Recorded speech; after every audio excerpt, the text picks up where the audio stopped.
We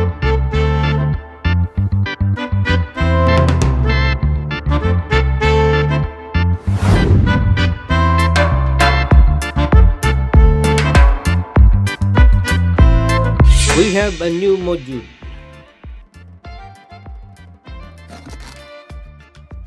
This is a Bluetooth module. The antenna HW407 BO.0.3, and it has a micro USB port. Micro USB, also with a jack, micro jack for the output. There is also a B-BAT 5 volts ground pin, and left, L, R, right, and A ground. This is MH-M28 M28 Bluetooth version 4.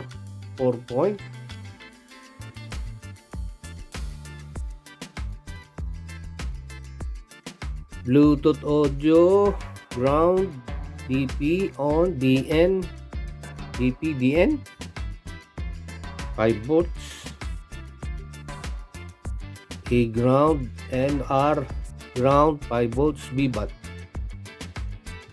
So here we are going to use the micro USB as a 5 volt supply. So this is the supply, 5 volts. We're going to put the supply into the micro USB and the output. Since this is only a Bluetooth module, it has no amplifier. So this IC is only for the Bluetooth. It has no amplifier.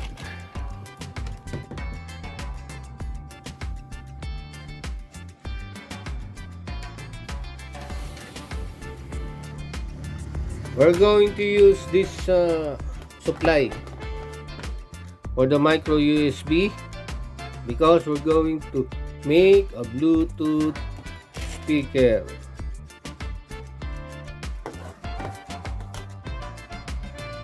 Volt supply, 5 volts, 500 milliampere.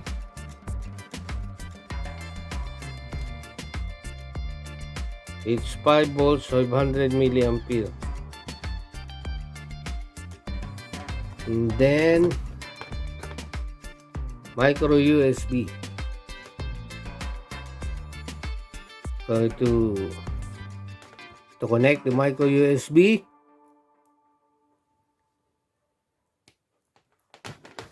This is now the supply. We're going to plug it into 220. Okay. Sorry.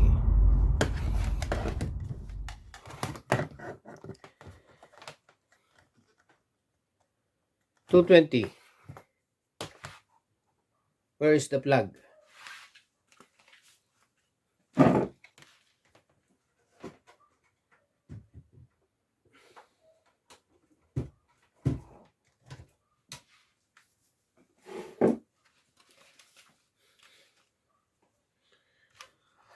From 220, we have now the power. LED is, we have this blue LED. And then, how can we connect this one is for the output.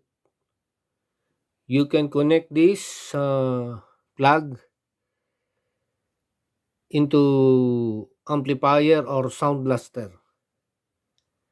Since we have here the sound blaster input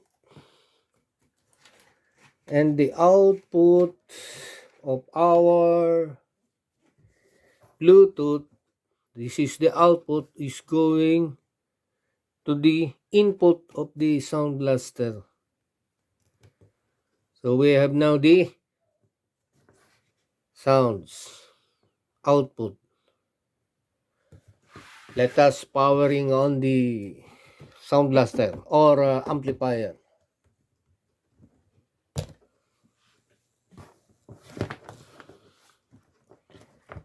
So we have only two connections.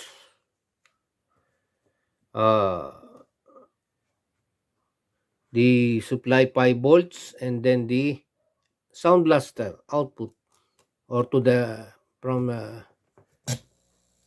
amplifier or to the amplifier or sound blaster.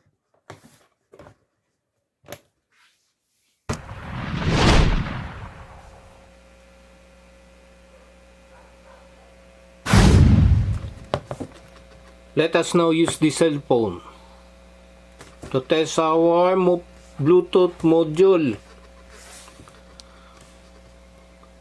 Go to the settings so that we can play something. Bluetooth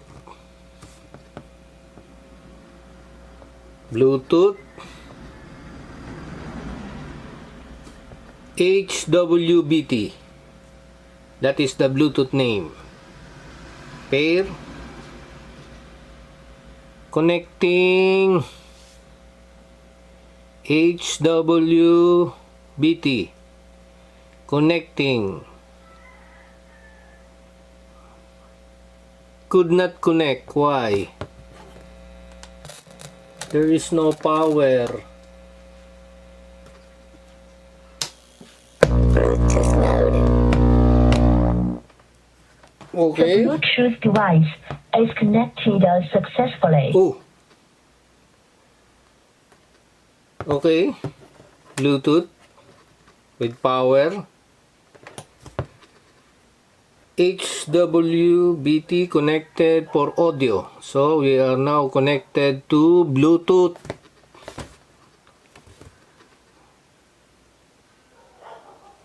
Go to the YouTube.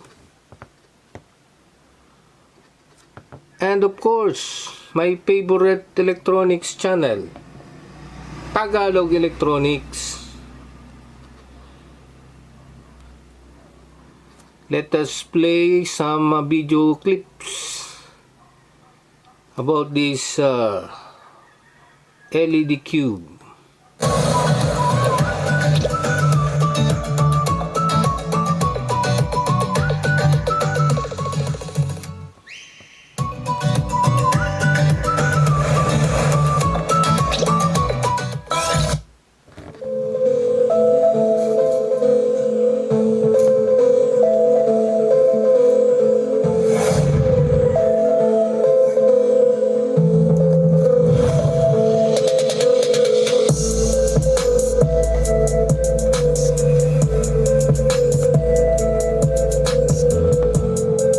Very nice bass, huh?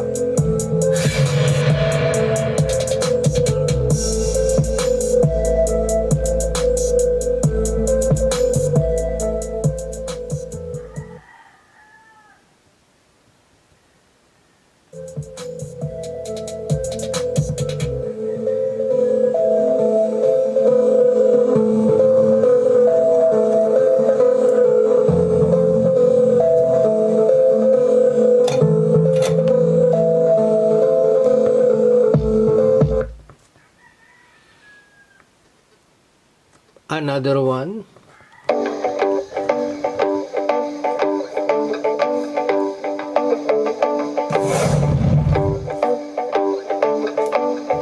We have a module. This is RF module. 315 megahertz. And it is a receiver. This is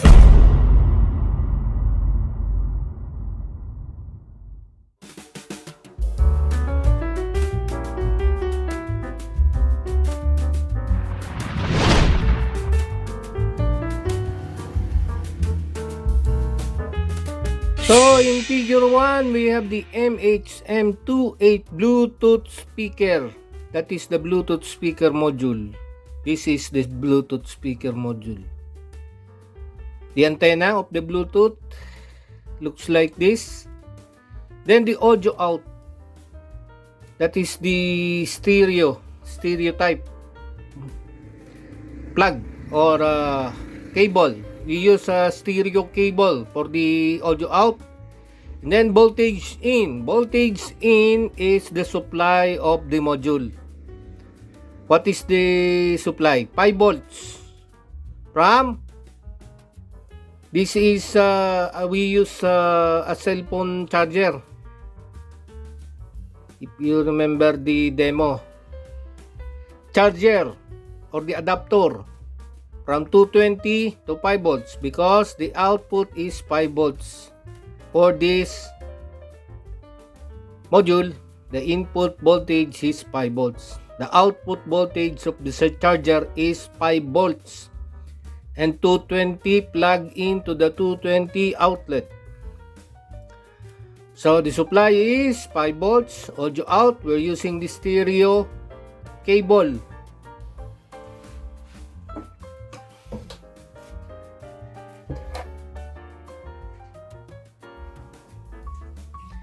And then, since this module has no amplifier, we need an amplifier, amps or amplifier, or sound blaster.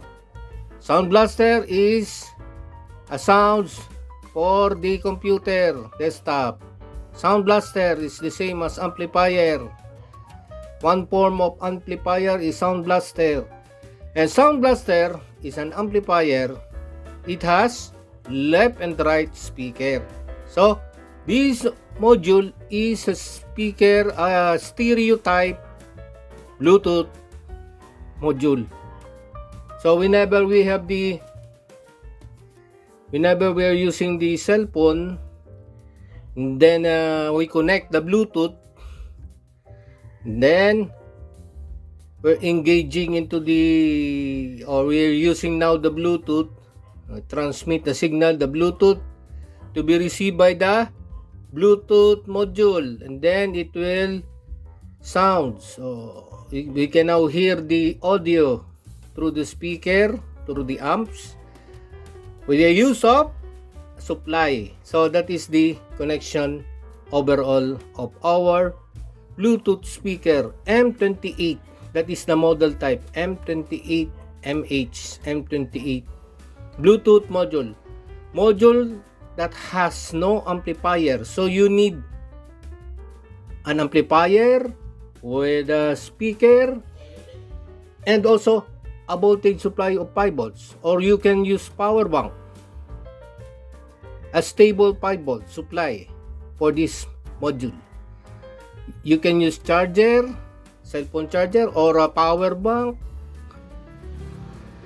for the supply, or just the battery.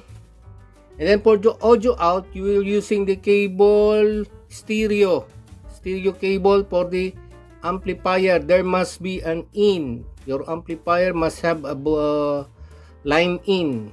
You need a line in.